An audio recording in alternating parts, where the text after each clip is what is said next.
नमस्कार दोस्तों, W gun की जो न्यूमरोलॉजी की सीरीज है उसके और एक अध्याय में आप सबका स्वागत है। चलिए किताब पे हम आगे the mysteries of sound and number by Sheikh Habib Ahmed. ये आगे हम पेज नंबर 12 पे। Each hour is divided up into brief periods of 4 minutes each, the time in which the sun passes over 1 degree of longitude. अभी हमने 1 degree का longitude का जो calculation है वो कैलकुलेटर पे चेक कर लिया था। And each of this 4 minutes periods is ruled by one or other of the planets in regular succession. ये क्या है? अभी ये चीज हमको समझने के लिए शायद हमको एक दो पेजेस पीछे जाना पड़े और फिर एक एक करके डिटेल्स ढूंढना पड़े। थोड़ा समझ लीजिए, यहाँ पे उन्होंने नंबर्स बताए हुए, वीनस के लिए 6, जुपिटर के लिए 3, सैटर्न के लिए 8, ये चीज पे भी आते हैं। और ये शायद जो न्यूमरोलॉजी से जुड़े हुए हैं उनको एक लोशो ग्रिड होती है। तो लोशो ग्रिड में अगर आप चेक करते हो, चलिए सबसे पहले तो डब्ल्यू गन की जो किताबें हैं उसमें specially tunnel through the air में उन्होंने न्यूमरोलॉजी के बारे में हमको कहाँ पे बताया है, और न्यूमरोलॉजी के लिए वो उन्होंने रेफरेंस के लिए हमको जो किताबें दी है उसमें हम उसका इंटरप्रिटेशन कहाँ ढूंढ सकते हैं इसके बारे में जानते हैं। चलिए डब्ल्यू डी गन की किताब पे जाते हैं। तो हम आ गए हैं tunnel through the air, page number 78। चलिए पढ़ते हैं। In every law of nature, there is a major and a minor, a positive, a negative, and a neutral। तो ये पॉजिटिव नेगेटिव, यस, इसके बारे में थोड़ा जानेंगे। मेजर माइनर के बारे में भी जानेंगे। There is a cycle, there must be a lesser, a greater and intermediate cycle और साइकिल्स विद इन साइकिल्स। अभी ये cycles with in the cycles भी एक किताब में विस्तार में बताया हुआ है। Time is the great factor that proves all thing. तो देखिए उन्होंने जो टाइम फैक्टर के बारे में यहाँ पे बताना शुरू कर दिया है। The measurement of time first originated and is based on the earth's motion upon its axis. One of the smallest cycle और टाइम फैक्टर। देखिए यहाँ पे उन्होंने क्या बताया, one of the smallest cycles और टाइम फैक्टर। तो ये एक हमारे लिए टाइम फैक्टर है जो हमारे लिए समझना जरूरी है। which repeats regularly in things that are very active and have a high vibration is the 4 minute cycle। अभी 4 मिनट साइकिल क्यों है ये भी जानेंगे, और इसका इंटरप्रिटेशन हमको कैसे निकालना है उसके बारे में भी जानेंगे। The reason for this is that the earth moves 1 degree every 4 minutes। The next cycle is 24 hours, यानी एक दिन की cycle. The complete time required for the earth to complete one revolution upon its axis। तो yes, 24 घंटे का जो दिन होता है, दिन रात दोनों मिला के 24 घंटे जो होते हैं वो भी हमारे लिए इंपॉर्टेंट है, और उन्होंने बोला है कि ये एक साइकिल है। That is how man measures his cycle of a day। The next important cycle is 1 year, the time required for the earth to move around the sun। तो देखिए ये उन्होंने दूसरी इंपॉर्टेंट साइकिल हमको बताई है। This brings about the 4 seasons of the year. This are the minor cycles. अभी देखिए उन्होंने 4 का इस्तेमाल 2 बार हमारे लिए किया है। This brings about the 4 seasons of the year. तो 4 सीजन्स की जो साल है, साल में हमारे पास 4 सीजन्स होते हैं, ये हमने पहले भी चेक किया हुआ है। और उसके साथ में हमारे लिए इंपॉर्टेंट है 4 मिनट्स की साइकिल। देखिए अभी उन्होंने 24 आवर जो है वो 24 करके लिखा है, बट यहाँ पे इंपॉर्टेंस देने के लिए FOUR अल्फाबेट्स में लिखे हुए हैं। ठीक है, ये वाला भी, और जो 4 सीजन्स है वो वाला भी। तो चलिए इसके ऊपर थोड़ा अध्ययन करते हैं। डब्ल्यू गन ने हमको कौन सी किताब में इसके बारे में रेफरेंस दिए हुए हैं जहां से हम और इसके बारे में डिटेल्स ढूंढ सकते हैं।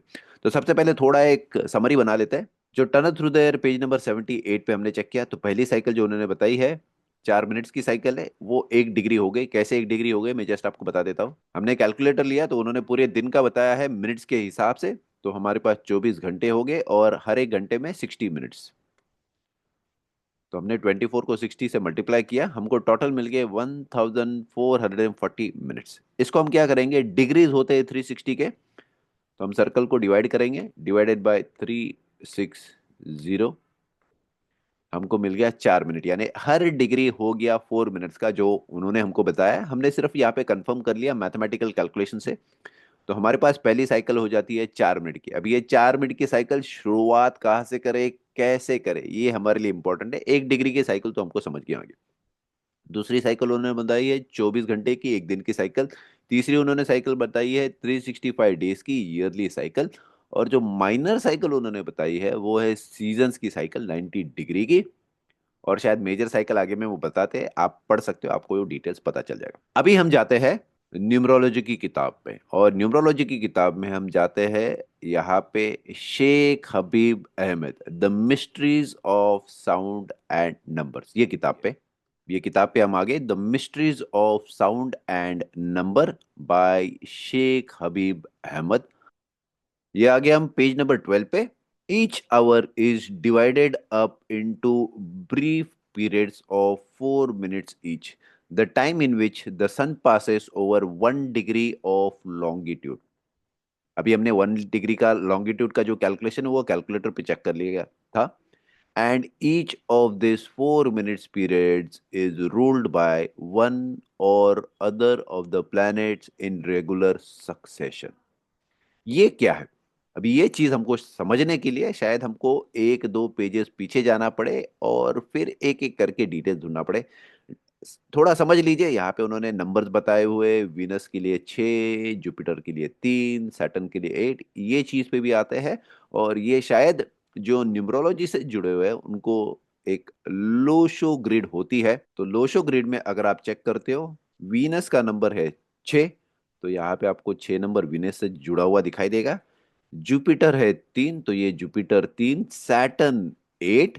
तो यस, इस तरह से आपको ये कहा जाता है लो शो ग्रिड्स। आपको इसके बारे में भी हम थोड़ा डिटेल्स बाद में बताएंगे, शायद नेक्स्ट कोई वीडियो में बताएंगे। ये वीडियो में हम सिर्फ 4 पे फोकस कर रहे हैं। तो ये चीज जानने के लिए हमको शायद 1-2 पेजेस थोड़ा पीछे जाना पड़े और चेक करना पड़े क्या होता है क्या नहीं। हम यहाँ पे आ जाते हैं पेज नंबर 10 के बाद में पेज नंबर 11 पे। तो कुछ चीजें थोड़ा विस्तार में पढ़ लेते हैं ताकि एटलीस्ट हमको चीजें बराबर से पता चले। तो चलिए हम आ जाते हैं पेज नंबर 11 पे और यहाँ पे कुछ डिटेल्स चेक करते हैं। यहाँ पे उन्होंने स्पेशली बताया, at certain periods of each day certain influences which for want of understanding their nature completely we must be content to call planetary influences are predominant.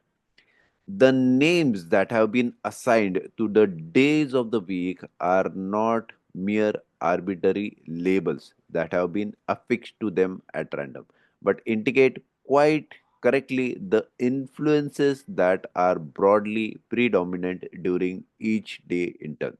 अभी डेज के नाम जो है वो प्लैनेट्स पे या फिर हेवनली बॉडी जो है उसके ऊपर रखा गया है। मैं प्लैनेट्स की क्यों बात स्पेसिफिक नहीं कर रहा हूँ, क्योंकि उसमें मून भी आ जाता है जो एक हेवनली बॉडी है, और सन भी आ जाता है। संडे और मंडे जो होता है ये सन और मून यानी सूरज और चंद्र जो होता है उनसे जुड़े हुए, इसलिए मैंने जस्ट खास करके विस्तार में बता दिया। The names that have been assigned to the days of the week are not mere arbitrary labels that have been affixed to them at random, but indicate quite correctly the influence that are broadly predominant during each day in turn. Thus, sun is more associated with the influence which astrology attaches to the sun than with those attaching to any other of the heavenly bodies. Monday is Moon's day. In the same way, Tuesday is ruled by a certain sense by Mars, Wednesday by Mercury, Thursday by Jupiter, Friday by Venus, Saturday by Saturn। अभी ऐसा ही क्यों है, चलिए एक chart के द्वारा मैं just आपको बताता हूं। अभी जैसे हमने चेक किया, रविवार, सोमवार, मंगलवार, बुधवार, गुरुवार, शुक्रवार, शनिवार, ये जो हिंदी में पढ़ते हैं उनके लिए स्पेशली है। और ये इंग्लिश में Sunday, Monday, Tuesday, Wednesday, Thursday, Friday, Saturday करके दिया हुआ है। ये है प्लैनेट्स के साथ में एसोसिएटेड। फॉर एग्जांपल अगर हम रविवार चेक करें तो ये आ जाता है सन के साथ में। अभी देखिए, हमको जब भी सन दिखाई देता है तो ये सबसे ब्राइटेस्ट हेवनली बॉडी है, इसलिए ये सबसे पहले आ जाता है। सन के बाद में जो नेक्स्ट हेवनली बॉडी है जो हमको ब्राइटेस्ट दिखाई देती है सन के बाद में, वो है मून। तो पहले आ गया सन, सन के बाद में आ गया मून। मून के बाद में जो ब्राइटेस्ट ऑब्जेक्ट हमको दिखाई देता है वो है मंगलवार। तो मंगल है मार्स, ट्यूसडे, तो मार्स या फिर मंगल जो है वो सन और मून के बाद में सबसे ब्राइटेस्ट हेवनली बॉडी है जो हमको दिखाई देती है। उसके बाद में है बुधवार यानी मर्क्यूरी, गुरुवार यानी जुपिटर जिसको बृहस्पति भी कहा जाता है, शुक्रवार शुक्र तारा जिसको कहा जाता है वो है वीनस, और उसके बाद में आ जाता है शनि सैटर्न। तो ब्राइटेस्ट होने के मुताबिक इनको अरेंज किया गया है, और ब्राइटेस्ट है बड़े है तो उनका जो फोर्स होता है उसके मुताबिक होता है। इसीलिए ये अरेंजमेंट जो है इस तरह से है। ये समझना जरूरी है ताकि एटलीस्ट आप ये चीज समझ गए तो आगे की चीजें भी आपको समझना थोड़ा आसान हो जाएगा। चलिए किताब पे फिर से जाते हैं। तो ये हमको पता चल गया sun, moon, Tuesday, Wednesday, Thursday, Friday, Saturday, Sunday किस तरह से रखे गए हैं। तो हमने 4 मिनट की साइकिल पे जाना है। उसके पहले हमने जो डे का होता है, हर डे का जो इम्पोर्टेंस होता है वो एक प्लैनेट पे निर्भर करता है, बट इतना ही नहीं, आगे ये फिर आ जाता है आवरली साइकिल पे भी। तो आवर्स के मुताबिक भी कुछ इंपॉर्टेंस होती है, उसके ऊपर भी जरा जाएंगे।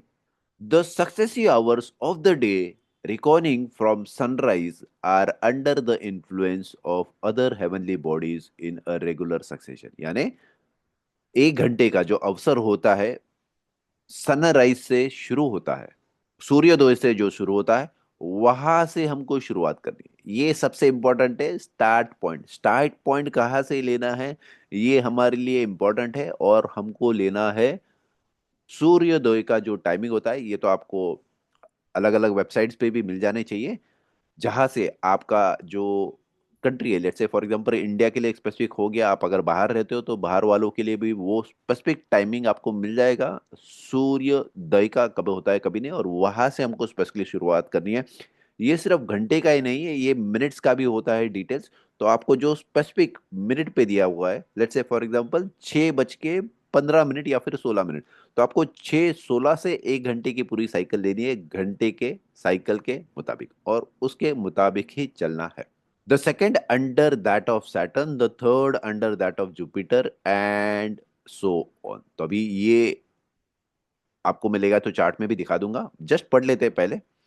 And the complexity of this planets planetary influences as they are called in astrology, which treats both the sun and the moon as planets for certain purposes।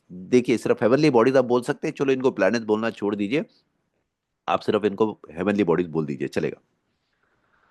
does not end here, each hour is divided up into brief periods of 4 minutes each। तो चलिए हम सबसे पहले तो जो घंटे की chart है वो चेक कर लेते हैं, और फिर शायद लगेगा तो 4 मिनट की जो डिटेल्स है उस पर भी आ जाएंगे।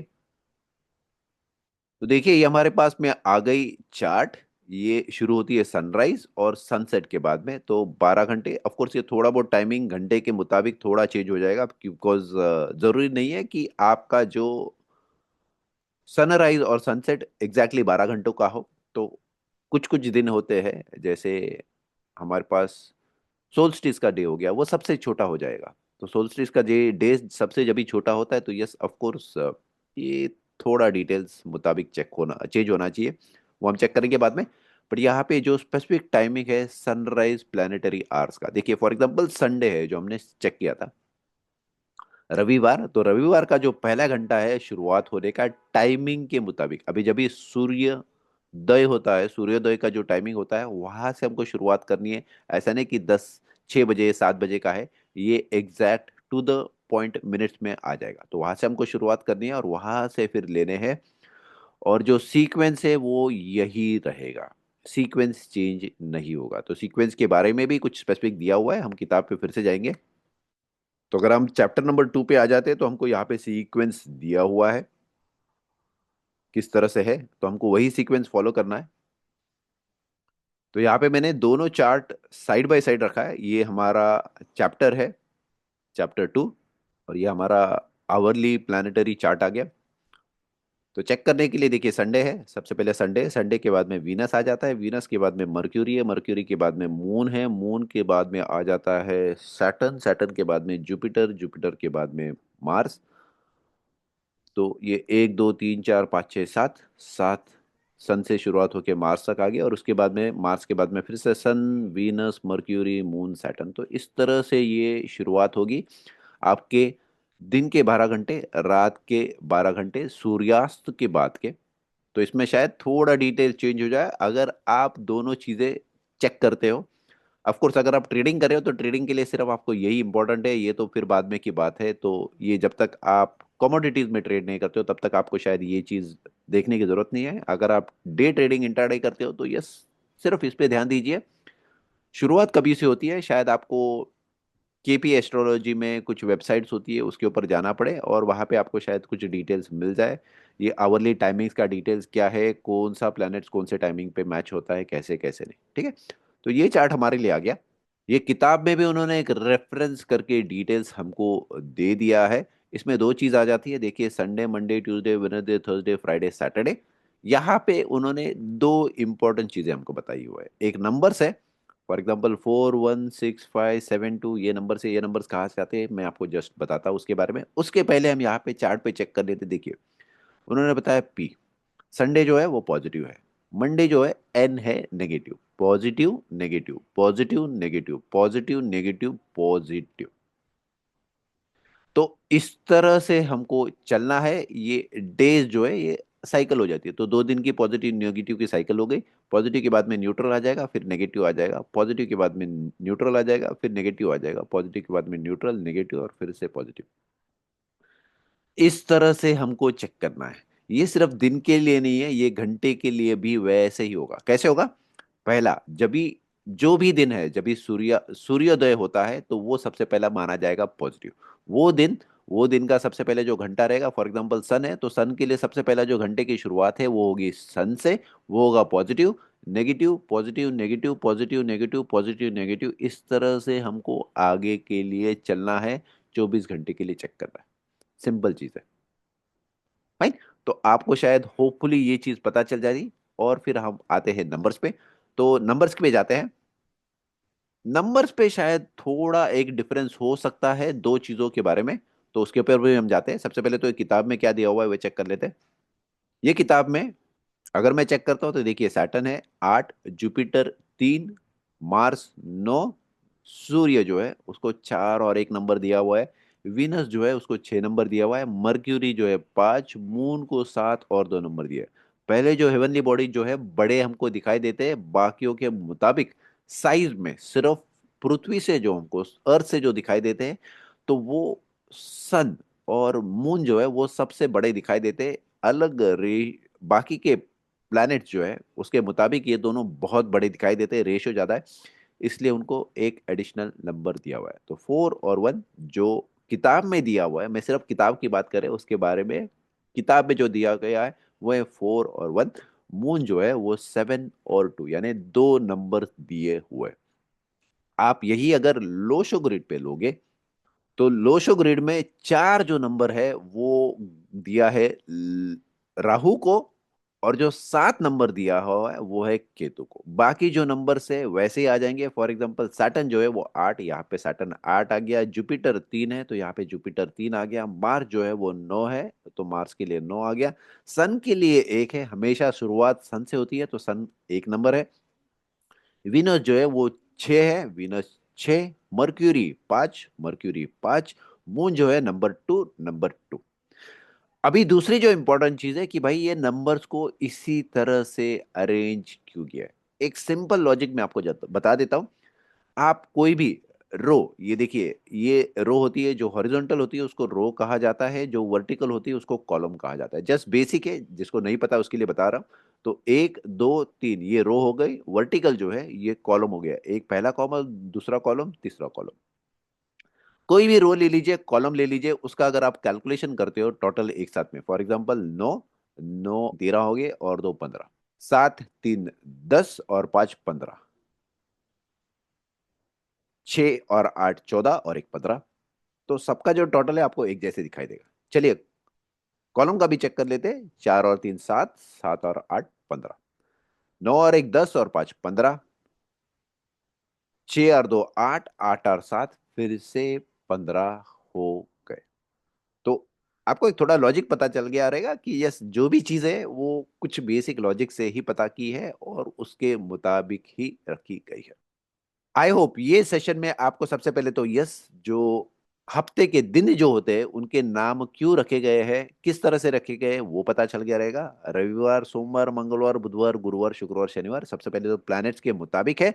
और दूसरी चीज, जो ब्राइटेस्ट हेवनली बॉडी, मैं इसको प्लैनेट नहीं बोलूंगा, हेवनली बॉडी बोलूंगा, जो हमको दिखाई देता है वो है रवि, सूर्य, और उसके बाद में है चंदा, चंद्र जिसको कहा जाता है।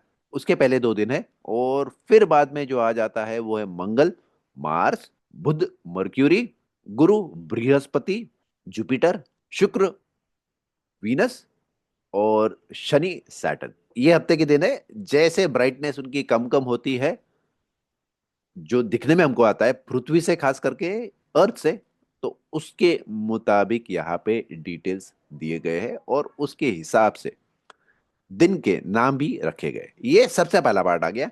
अभी हम जाते हैं दिन। एक दिन आ गया 24 घंटे का। 24 घंटे का जो दिन होता है उसको डिवाइड किया रहेगा 24 हर एक घंटे के मुताबिक। तो जो भी पहला दिन है, समझिए रविवार, तो रविवार का जो पहला घंटा है सूर्योदय से, सूर्योदय का जो स्पेसिफिक टाइम में रहेगा वहां से हमको शुरुआत करनी है। 6:16 रहेगा तो 6:16 पे ही शुरुआत करनी है। ये आपको अलग अलग वेबसाइट से उसके ऊपर सनसेट सनराइज का टाइम जनरली मिल जाएगा, वहां से शुरुआत कीजिए। और हर घंटा एक एक प्लैनेट्स को दिया हुआ है। अभी ये प्लैनेट्स का क्रोनोलॉजी कहाँ से आ गया ये भी मैंने और आपको बता दिया है। 12 घंटे दिन के लिए, 12 घंटे रात के लिए, इक्विनॉक्स के लिए बेसिकली। बाकी दिनों के लिए थोड़ा चेंज हो जाएगा, बिकॉज हम ट्रेडिंग कर रहे हैं तो ट्रेडिंग के लिए हमको सिर्फ यही डिटेल्स पता चाहिए दिन का। आप अगर कमोडिटीज के लिए करते हो तो शायद आपको थोड़ा रात का समय भी लेना पड़ेगा, क्योंकि कमोडिटीज जो चलते हैं अलग टाइम फ्रेम पे चलते हैं।